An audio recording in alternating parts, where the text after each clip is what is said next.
I told him and closed the door. I heard the whisper of water running through the pipes in my shower.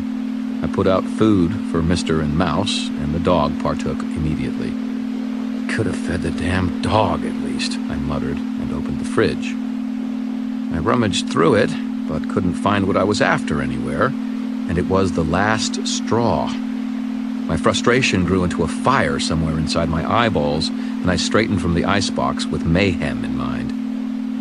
"Hey," came Thomas's voice from behind me. "We're out of beer." I turned around and glared at my half-brother.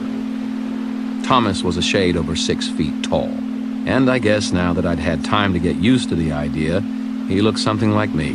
Stark cheekbones, a long face, a strong jaw. But whatever sculptor had done the finishing work on Thomas had foisted my features off on his apprentice or something. I'm not ugly or anything, but Thomas looked like someone's painting of the forgotten Greek god of body cologne. He had long hair, so dark that light itself could not escape it, and even fresh from the shower, it was starting to curl.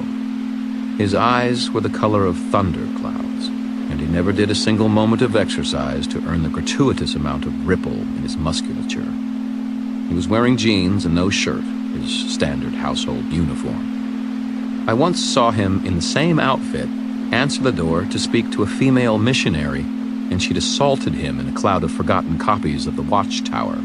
The tooth marks she left had been interesting. It hadn't been the girl's fault entirely. Thomas had inherited his father's blood as a vampire of the White Court.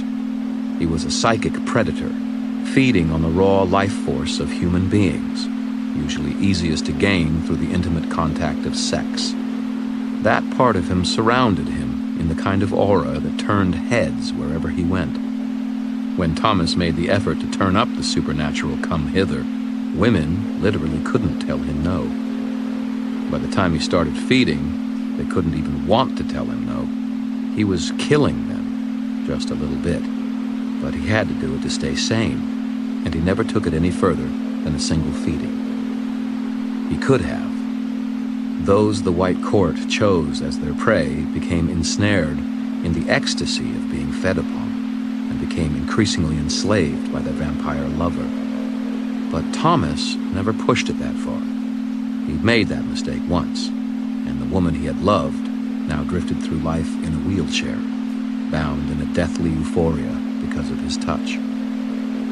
I clenched my teeth and reminded myself that it wasn't easy for Thomas, and I told myself that I was repeating myself